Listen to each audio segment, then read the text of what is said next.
Hello, trading is closed on May 14th, 2019. We'll go over our calls.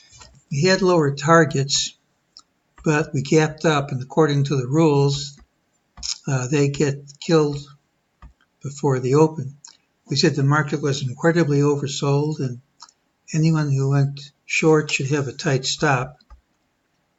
So it's a good thing we didn't recommend going short.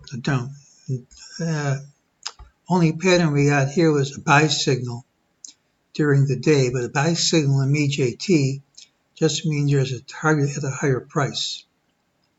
That was hit immediately, and there's resistance over the target.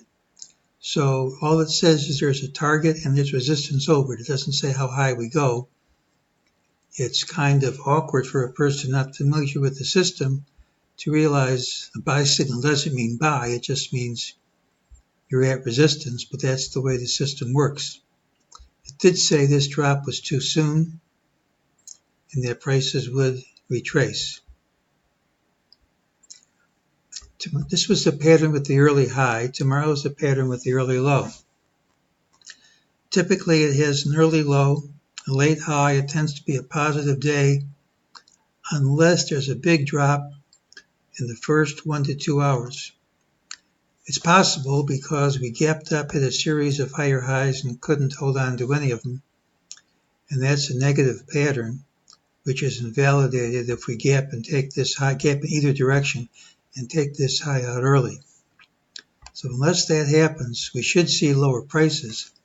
But unless the drop is big, and you can define that any way you want, there should be a rally afterwards. And unless the drop is big, we could still finish in the black tomorrow.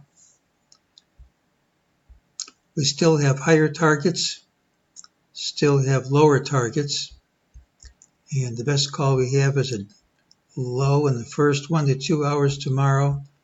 Odds favor rallying the rest of the day. The early low is a steep drop. Don't count on the rally. If it is a steep drop, that's what I would predict. And that's today's call.